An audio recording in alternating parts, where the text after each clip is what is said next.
Today I'm going to be talking about my favorite books that I read in 2025. I read some really awesome books in 2025, and so I compiled a list of my top 10 books, and I'm so excited to talk about them today. I was going to try to rank the books, but there are just so many good books in here, so I'm going to be going in order of when I read the books. The very first book on this list is Sunrise on the Reaping by Suzanne Collins. Of course, this had to be on the list. I loved this book so much. This was my first 5-star read of 2025, and I just loved it. I love the Hunger Games. I love the books. I love the movies. I'm so excited for this movie to come out. I just thought this was such a good way to add on to a world that is already so expansive, and I feel like this just added so much detail and depth and backstory to the characters we already know about. I think it's such a gift that she's giving us these prequels because it's just adding so much to the Hunger Games world. Suzanne Collins has a way of making you feel what the characters are feeling, and I mourned with them because this book is a little bit heartbreaking. I'm never going to say no to another Hunger Games book. If I know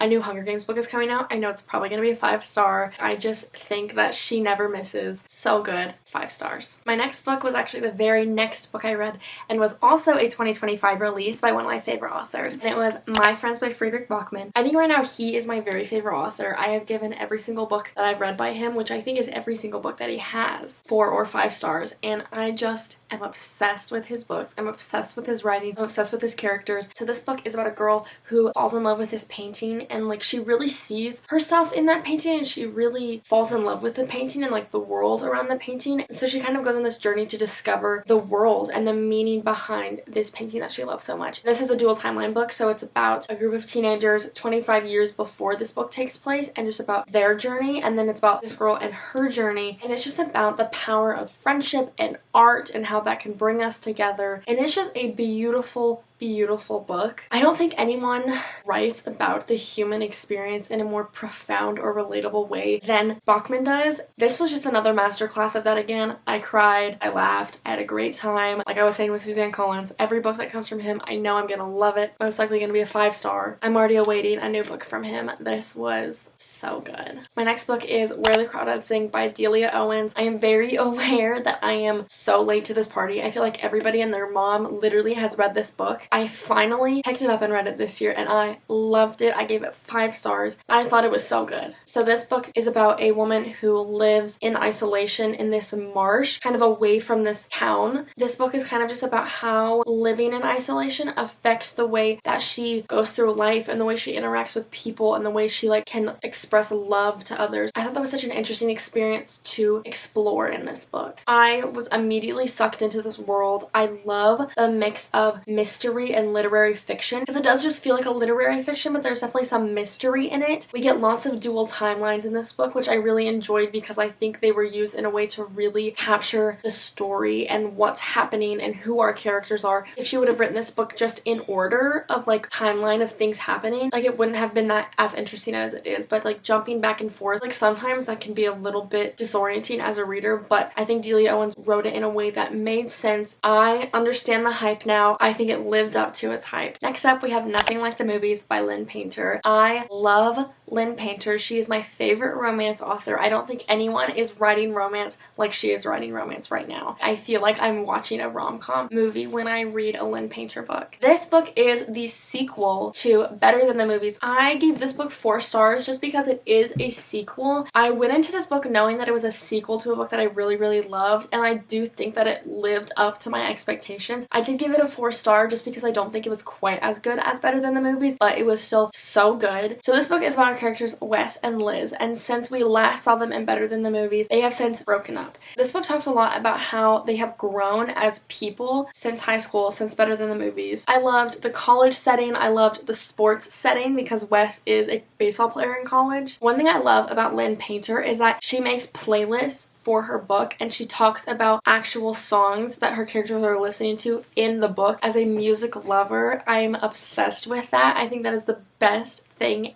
ever. It just immerses you in these stories and these characters even more, and it makes them feel like they're real people since they're listening to real music, like actual music that like I would listen to. It makes them feel more real. I am a sucker for a cute rom-com, and this was exactly that. So the next books on this list are a trilogy, so I'm just going to talk about them together, and that is the Truly Devious trilogy by Maureen Johnson. These books are about an elite invitation-only boarding school that only the students that are the best in their field are invited to attend. So our main character is Stevie, and her thing is solving crime. She's really interested in true crime. She's specifically interested in this murder kidnapping case that happened years prior, and so she comes to this school with the resolve to solve this cold case. But as soon as she gets to the academy and starts to dig things up on this case, things start to go wrong, bad things start to happen, and she doesn't know why. And so now she's trying to solve 2 cases. One thing I found really interesting about these books was that the main murder mystery carries through all 3 of the books. It doesn't get solved until the 3rd book, but there are things that are discovered and brought to light throughout the 3 books, so it feels satisfying whenever you finish a book, but at the same time you want to immediately start the next one because you want to know what happens. These books were page-turning, they were unexpected, but it made sense, which I really appreciated. I feel like authors try to write really unexpected mysteries and it makes no sense, but I feel like these really made sense. I loved the friendships that were made in this book. The connections wasn't just about this mystery, it was about the people that were trying to solve the mystery, which I think was really nice. Overall, I loved this series. I gave Truly Devious 4.5 stars, The Vanishing Stare 4 stars, and The Hand in the Wall 4 stars as well. The next book on this list is another Lynn Painter book, and it's her new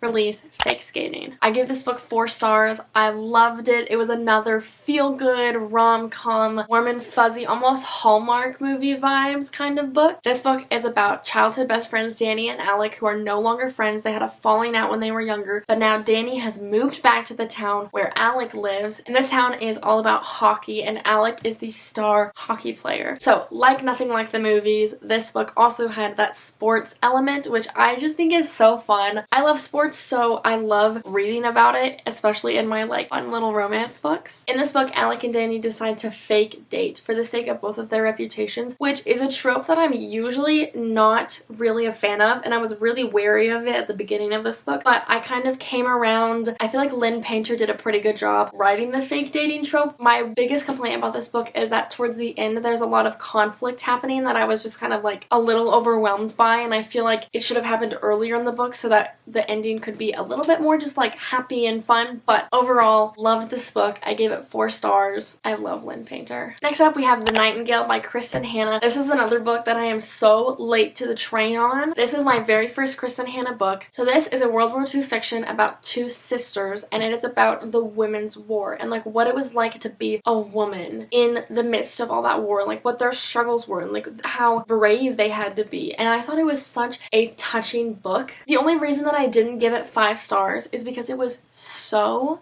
sad. Like, I was so sad. I would have to take long breaks from reading this book. There was not a lot of hope in this book or like light at the end of the tunnel, but also like that's the point. I thought it was beautifully written. I thought it was really moving. I thought it was very profound. I loved the sister dynamic and how that kind of shifted throughout the book and throughout the war. The character development was top tier, so good, and the ending was really beautiful, and so I loved this book. I will definitely be reading more by Kristin Hannah. So the last book that I read this year actually I think was possibly my very favorite book I read this year. I gave it 5 stars, and that is 6 of Crows. I'm not gonna lie, I'm a little bit obsessed with this book right now. I am currently in the middle of reading the sequel, Crooked Kingdom, and I think that that is also going to be a 5-star read. I think this is honestly like the perfect fantasy book. So this is a book about 6 outcasts who band together to complete this heist. Just that alone as a concept is so much fun. The best way I can describe reading this book is I feel like I'm watching a TV show while I'm reading it. The dialogue and the banter, the way the characters interact, and the way she writes everything happening. I did not usually laugh out loud when I'm reading books. This book has made me laugh out loud. The banter is hilarious. There's definitely a subplot of romance, but it's like the perfect amount of romance where it doesn't take away from the action and the story that's happening. It just adds to the characters and like what they're feeling and gives them more dimension, which I love. There's powers, there's a heist, there's a little bit of romance, strong characters. What else could you ask for, really? Chef's kiss. Alright everybody, that is all I have today. It was so fun to reminisce over all these books and remember how much I love them. Another thing is I love making playlists for the books that I read, and for a lot of these books I did actually make a playlist, and so I will be leaving the links in the description. I just think that elevates the reading experience. Highly recommend all of these books. I'm so excited for 2026 and another year of reading. Thanks for watching, and I'll see you in the next. Bye!